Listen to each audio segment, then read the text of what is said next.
And that's where Professor Lloyd Axworthy of United College picked up the theme, giving a sociological viewpoint. Professor Axworthy, like those who followed him, gave a sound commentary on urban tensions, but he related his subject to Winnipeg, and he called our new Arts Center and City Hall complex a bowl of cold porridge.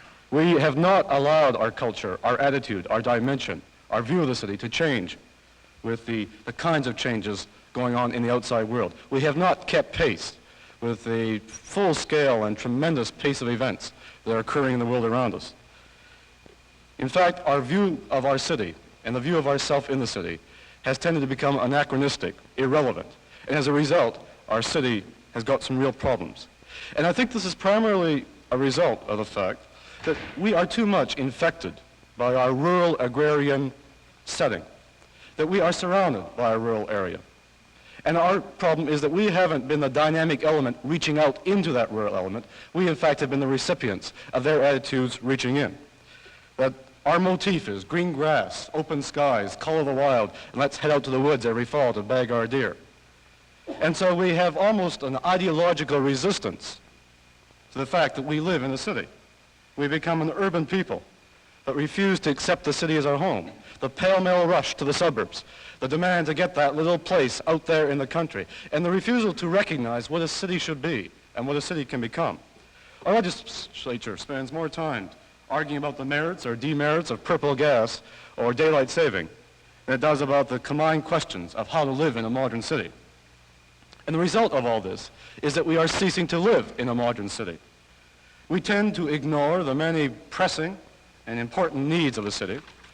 And furthermore, we consistently refuse to take advantage of and utilize all the wondrous opportunities and possibilities that contemporary urban technology provides for us and the kind of urban style of living that we could create in this central part of the continent. Instead, we prefer to do things in an old-fashioned way, using old-fashioned ideas, and the result is old-fashioned consequences. Really, about the only distinction we have in the city is that we are perfectly copying the mistakes made by almost every other city in its urban renewal program.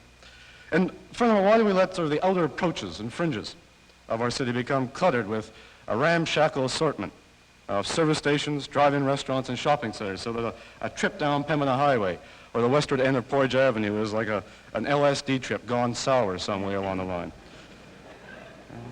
It's no wonder that our architects claim that we are becoming the ugliest city in North America.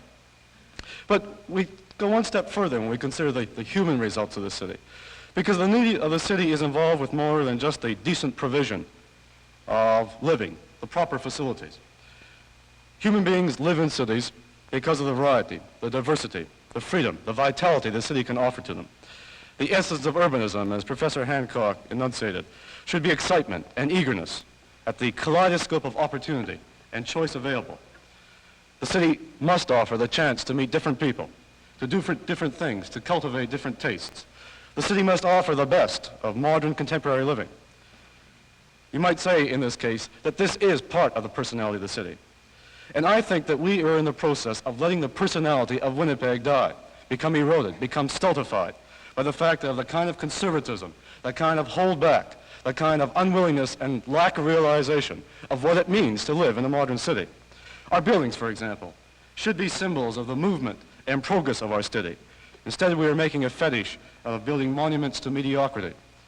When you go by the City Hall or the Arts Center or even the new Richardson building, you should feel proud. You should be lifted off your feet. You should feel that this symbolizes a direction and a movement. And when you do walk by our city or our Arts Center, you have the kind of feeling that you face in a cold bowl of porridge on a Sunday morning. In fact, our problem is we don't build for the 1990s. We're building for the 1930s. And our physical form of this city reflects that particular weakness. Furthermore, our city and provincial and business leaders willfully and often consciously promote the erosion of our downtown area by so fragmenting the concentration of people and retail outlets. There is less and less of a base upon which a variety of stores, shops, restaurants, theaters, meeting places can be built. In other words, we are breaking down one of the preconditions for the existence of a vital city. Well, there's a great deal that more can be said about the problems of Winnipeg and its personality, and I suspect we'll have the opportunity to do it. The worst part, I think, though, is that we are growing defensive and spiteful about our city. That we begin to take that kind of attitude that we're unwilling to tolerate criticism. The slogan here is boost, don't knock. And there could be no more dangerous approach because it's symptomatic of an intellectual and spiritual sclerosis in this city, that we're afraid to face up to reality. And if we don't face up to reality, then we can't begin building for a future. And so what might be the answers? And I suppose every speaker has to have answers. And I've got a few suggestions that maybe we can knock out. First, we have to start educating for urban living. We have to break down the mystique of the great outdoors and seize hold of the awareness and realization of what a city is and the opportunity cities provides. This is the responsibility of our schools and our universities and our colleges, a responsibility they haven't been living up to, and one that they have to in short order.